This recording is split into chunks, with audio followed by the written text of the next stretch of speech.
Hello guys, hello again. For those of you that were here previously, apologies. Facebook has started again. It's not my network this time around, it's Facebook. I'm blaming Facebook for this one because wow. And when you get to that critical point, then it's like cut, boom, lights out. Anywho, I'll start again. Today I'm going to talk about this thing. Like, I'm going to talk about it. I'll start again. Hello guys. Happy Friday. I hope you are beautiful as always. I hope that you are discovering yourselves and enjoying the journey, even the rough rides. And I hope that you are finding freedom in your truth. So, precious Lindy and Tibachelang here. Yes, I have to reintroduce myself again because for those who are going to miss out, there's a couple of people who've asked that they're going to miss the live. So, I'm going to save it as usual, but I always save on YouTube, ne? YouTube channel, Precious Lindy and Tibachelang. So, if you miss out, in case it does not save and Facebook decides we are not saving, it'll be on YouTube. If this gets cut off, I will still talk about it. Then it will mean it won't be a live, but I will still talk about it as a video and I will upload. Don't worry, guys. We're talking about this thing. So I wanted us to talk about PPE, live PPE for our kids. Okay. So PPE stands for personal protective equipment. So it's usually things that, I'll say things for ease of language, it's things that you put on that protect you from getting injured. Okay, so our kids in this world, part of them living life and enjoying life is them going out there into the world, you know, and experiencing life, right? Sometimes we as parents, I'd like to specifically have this discussion as us being parents, okay, and what it means for us to actually ensure that our children are equipped with the necessary PPE for their life. Sometimes we send them out into a battlefield, knowingly or unknowingly, but sometimes it is part of their life journey. But as parents, we can have PPE in place for them, okay. So I'll use reference to risk management, where there's a part of risk management that includes risk control. Okay, so that risk control would then have different stages, where the most preferable one, where you control your risk, is to eliminate it. That means you get rid of the harm, the danger, like you get rid of it completely. It's no longer there, it's gone. Sometimes that is not an option. Then you move over to looking at, can I substitute this with a less harmful, one? If that is not possible, you look at, can I engineer this thing out? This is where you'll put, it's like when you have a baby and you know that you can't eliminate the baby. So you can't get rid of the baby. They are there. The baby's there. And you can't substitute the baby with another one. I know some parents, when they throw tantrums, you're like, oh my gosh, can I substitute? Like, can we swap babies just for today, But you can't really substitute in that instance. You know those gates you'd put at the door so that the child doesn't fall down the stairs or they don't get out of that space, Maybe you create like a little compartment for them to play in safely, for them not to get injured. That would be like risk engineering, where you put something in place that you engineer in or engineer out, where its purpose is to make sure that the child is safe, okay? Then you've got your administrative controls, like your policies, your procedures, what. Then you've got PPE, which is what I want us to focus on today. So PPE is like, there's a hierarchy, and PPE is right at the bottom. It's like the last resort, which is why I want us to talk about that, because sometimes we have to get our children to be safe. I almost said chickens, guys. Where we have to get our kids to be safe, but we cannot all these other options, your elimination, substitution, we can't, that is not an option for whatever reasons we have in life, you know. The last resort is PPE. Okay, so let's use children that are artistic in nature. Okay, just for ease of reference. Okay, now when your child is born, as your child grows up, as a guardian, as a parent, you will know who and what that child is. Okay, so when that child is artistic in nature, you already see when that child, from a young age, you can see that this child loves singing or dancing, or you can see that this child is artistic. So when you get to a point where you have to get them to a school, the first best option would be to get them to a school that is in alignment with who and what they are, which is an artistic being. So you'd want to get them to a school where they are enhanced as an artistic being, they are groomed as an artistic being, they basically are made to thrive. You know, the school is, its focus is art in every shape, form, and everything. Okay, but sometimes maybe the school that would have given you that is maybe too expensive for you. Sometimes the school that would have given you that is maybe too far out. It doesn't make commuting sense, you know, or other various reasons that you have. Okay, now you get to the PPE part, where let's say you have to send your child to a school that is not really much into art. You know, it's a conventional school. Maybe they have arts and culture, but it's just like a smaller subject, and that's all there is about art. And your child is an artistic being. The PPE for the parent would be either getting them extramural art classes. Oh, if I burp, let it slide. Thank you. So if you are unable to afford extramural classes that are art based, you could then bring art at home, you know, where, for example, when you buy your TV, that box where your TV is in, you don't throw away that box, you keep that box, those eggshells, those, you know, all these small things, you keep them and you give them to your child and you use YouTube videos, and you know, you buy them paintbrushes and all these artistic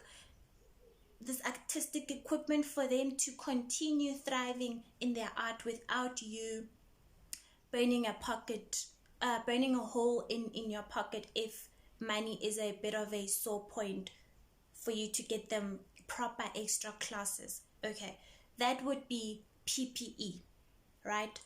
Another one would be still on school. Let's say you are of a certain religion, and at home you're of a certain religion, or you perform certain cultural or traditional rituals. When you take your child to a school, please read the fine print, the policies of the school. You know, option one would be not to take them to a school that is against your belief system. So if, for example, at home you acknowledge ancestors, you you know, and you take them to a school where they are taught that when you are dead, you are dead, ancestors are evil, this is the truth, the way, and the light, only this, you are sending your child out to a battlefield. Now, if homeschooling is not an option for you, if another school, for various reasons, you know, finances, distance, quality of education, etc., is those things make it the only school that is a viable option at that particular point in your life, that is your truth at that particular point in your life, then you would need to have PPE for your child, you know. But the first point would be to make sure that you understand the rules and regulation of the school, that this is what it means when we are doing this at home, so that they do not feel like they are performing satanic rituals at home, because this is what the school teachers because that is the school's belief system, right? If, for example, we go back to the artistic child, the child wants, I remember in university, I had a friend of mine, he would buy clothes and then he would cut them up and sew them and paint them, and it would look like a completely different item. Like everybody was like, oh my gosh, where did you buy your clothes? And he'd be like, I made them, you know? And everyone's like, oh my gosh, you made them. Oh, your jeans look so amazing. Your t-shirt, your this, you're like, it's just not what we can find in the shop. It's like, yeah, I won't find it. I made it, you know?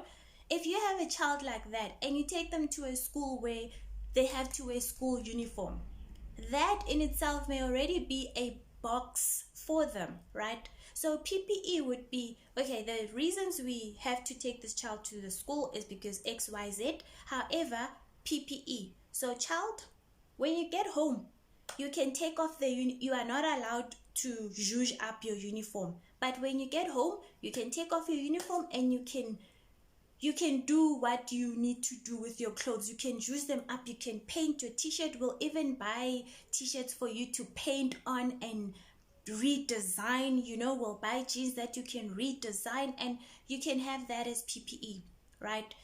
During school holidays, you can cut your hair up in whatever hairstyle and color it blue and green and purple. But during school time, we will adhere to the school rules, because we've tried speaking to the school in terms of them changing the policies, but obviously schools are not going to change policies for every single parent that comes in to try and accommodate everybody. So that is the PPE you would be equipping them with, still enhancing their true self, but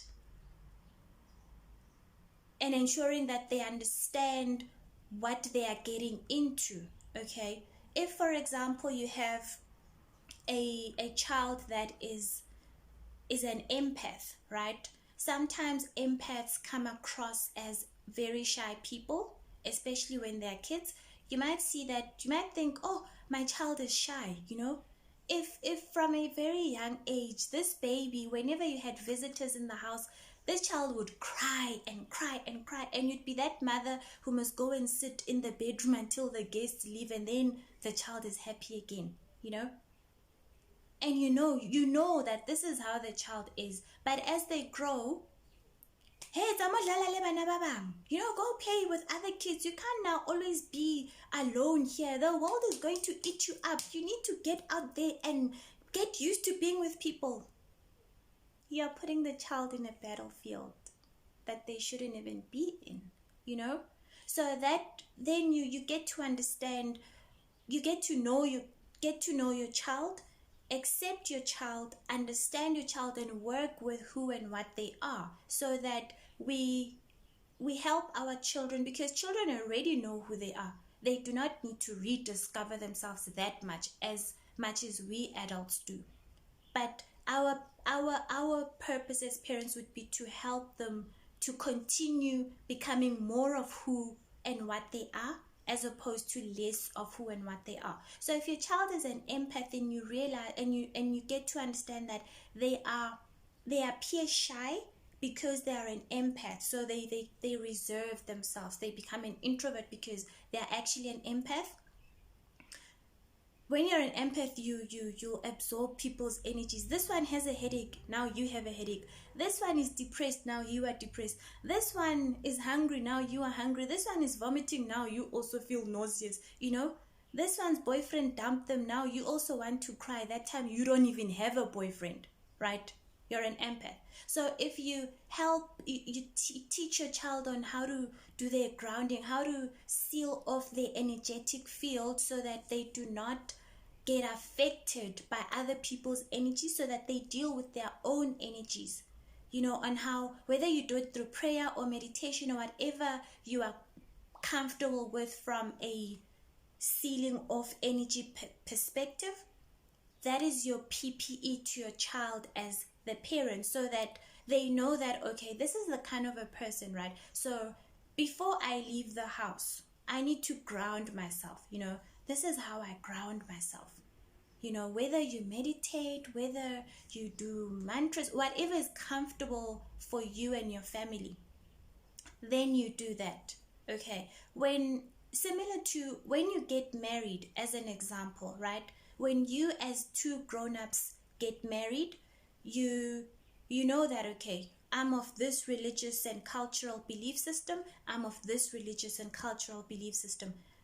Where are we? Are you as the wife going to leave your practices and join mine as a husband? Are you as a husband going to leave yours and join mine as the wife? Are we each going to do our own things? You go to your church, I go to my church.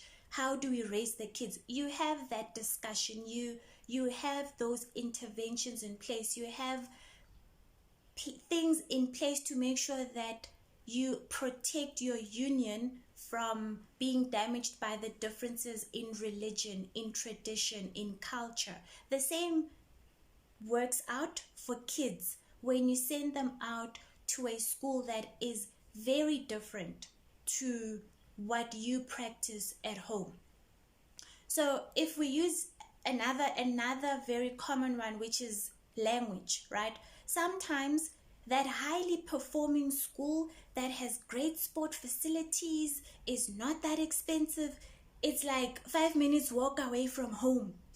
Is a large school what or war school what, right?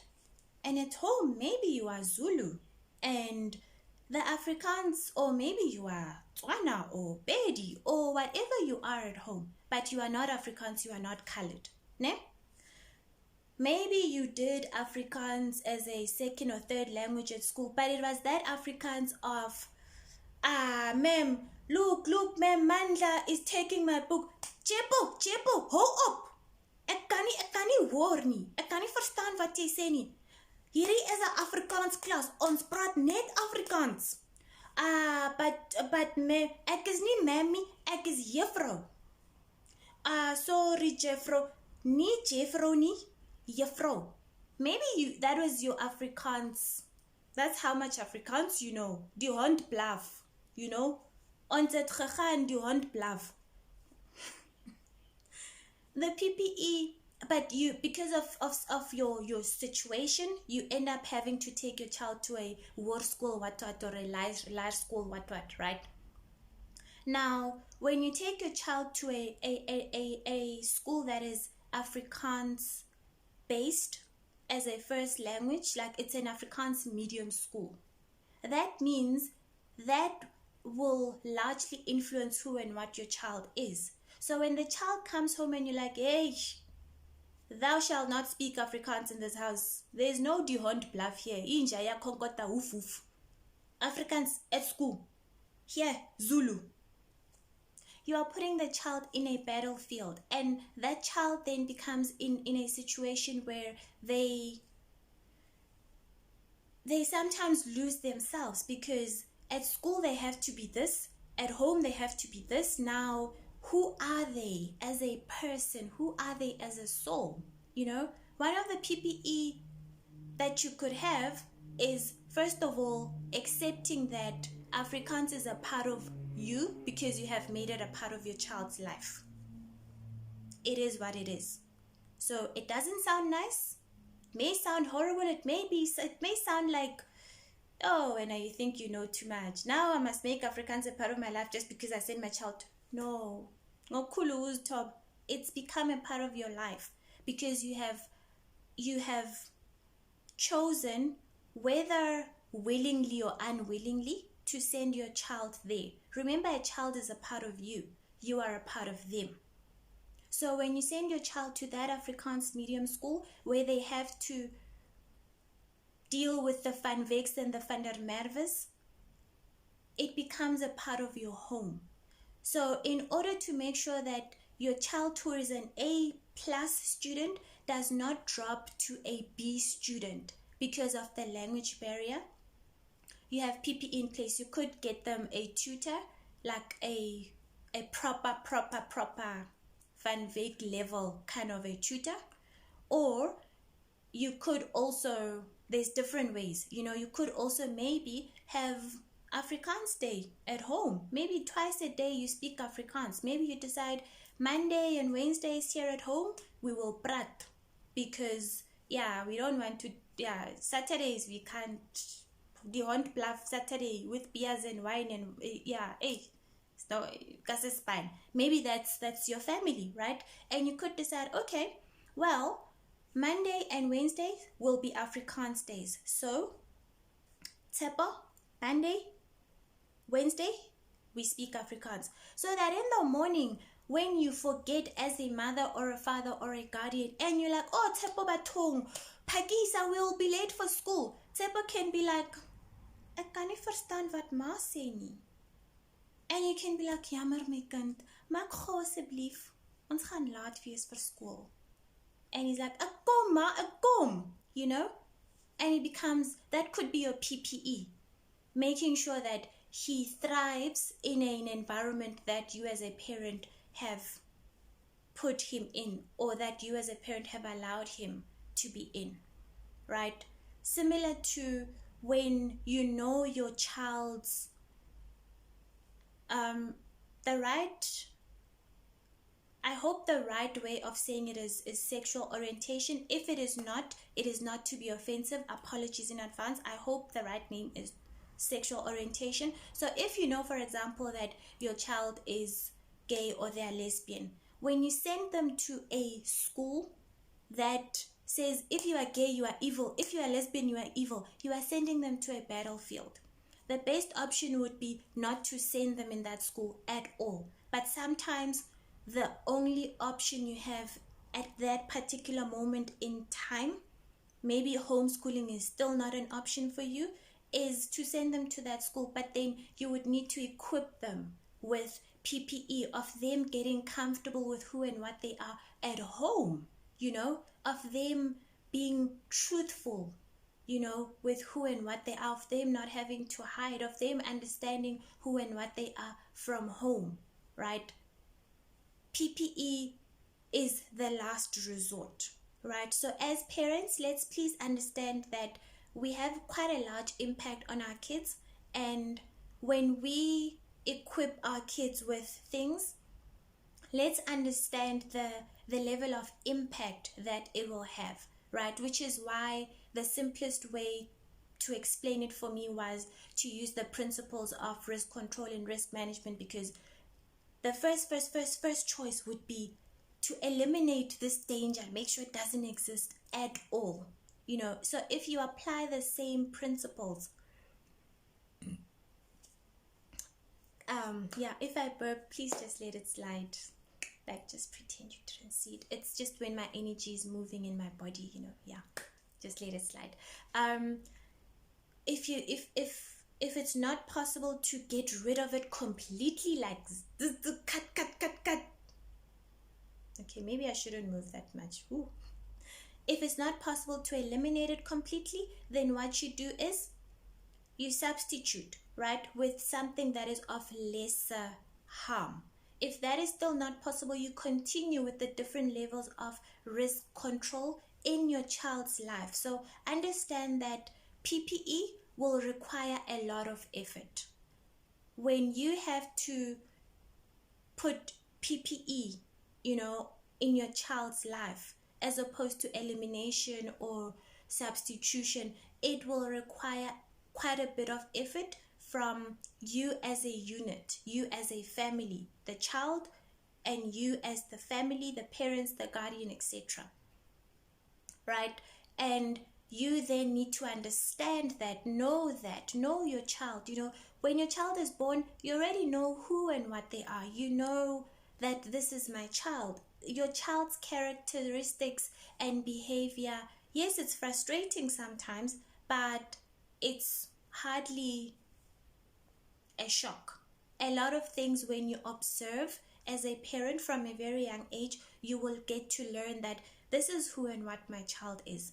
My child is a boy, but he loves dressing up in my high heels. He's loved dressing up in high heels from when he was a little boy. We thought it was just a phase, but he's 15 years old and he still loves wearing high heels. That's one example. Or your child, from when they were a baby, they were always like, yeah, and you're like, is this child singing? You know? Or they can't sleep without music and you have to play music because they want music. and they grow up and they're still a musician. They still love and thrive in music. And it's no shock to you when they become one of the best musicians, because your child has always been a musician, right? Or your child has loved acting throughout, where they would always pretend. They would always pretend they are this. They pretend they are a queen. They pretend they are a dog. And they pretend they are dead. They pretend they are flying. And they were always acting. They were always acting. And it's no shock when they become one of the best actors, one of the best actresses, because you've seen it from when they were a child. So when you get to understand who and what your child is, then you accept, and then you live with them. You live with the child in their truth, and put in PPE where you need to put in the PPE. Put in the PPE as often as you need to, as and when you need to. Have conversations with your child. Kids are very smart. They know way more than we give them credit for. Have conversations, what's the word? Age relevant. Yeah. Age relevant conversations with your child. Express your truth to your child, because when we try and pretend and become something that we are not, the kids can pick it up like that. So that is me today with PPE for kids, to say there's PPE. Yes, sometimes life happens. Sometimes as parents we end up in situations that you end up having to fight a battle of hair. But you shouldn't be fighting a battle of hair 3 months down the line at school, unless they change the policy, because you should have read the policies and rules and regulations beforehand. Understand, read the fine print, go through it with, not even with a fine tooth comb, with a needle like that. And every single thing that you do not understand, make sure you understand it. See how your child can be accommodated, if they can be accommodated, so that we do not send children out in a battlefield. But should they have to go out in a battlefield, or should they have to go out, if they got in a battlefield, let it be a battlefield that is meant for their life, not a battlefield that we had to put them in because of our situation, and we just let them fight their own thing. If you know that dreadlocks are not allowed in that in that school, and you at home are maybe Rastafarian and dreadlocks are a big part of who you are, you need to understand that, and you need to have ways of dealing with that. Are you going to have your child fighting the battle at school? If they have to fight the battle at school because at that particular moment in time elimination is not possible, substitution, which would maybe be a different school, or homeschooling, is not possible, engineering it out is not possible, because even if you plait it, maybe the boys are supposed to have brush or cheese cob, so you can't engineer it out. Administrative controls, the policies and procedures at school are not possible. PPE might then be what you need to work with. PPE sometimes includes us as parents compromising, because that is the situation we have put the kids in. So if at school they don't want dreadlocks, at home you want dreadlocks, sometimes the compromise might be, it's either you don't take the child to school or you cut the child's hair, right? But what impact would that have on the child? Understand. I had the glove. Please hold on. Wait, I want to get the glove. Okay. So this is my hand. You see, I'm free to do whatever, right? When I put this glove on, now doing this is not as easy anymore. If I have to hold this bottle, it's easy. I can just see, opening it and closing it is very easy. Now I'm going to try that with it feels different. It doesn't feel natural because PPE takes some getting used to, right? Opening it is also, I can't feel my fingers much, right? I can still work with it, but it takes some getting used to. It takes some effort, you know. That the same thing applies with live PPE for our kids. It'll take some getting used to, it'll take some effort, but it'll prevent the injuries, you know, the hurt, the heartbreak, the traumas, which then become layers and layers and layers that cover up who and what the child is, and the child ends up being something that they're not. So with that, let me love you. I hope you enjoyed this. Apologies again for Facebook cutting me off once again. I think we need to send a petition to Mark and his team, ne? Like, we can't be having lives and then they get cut off. Like, no. So love and light. I hope you have a wonderful, wonderful weekend, and please have fun with your children and risk control as much as you can. And if you do have to put in PPE in place, put in the personal protective equipment. There's no shame in it, but have the conversations. Do it intentionally, understanding what you are doing without guilt, because that is the best that you can do at that particular moment in time. So, lots of love. Have a great weekend. Bye.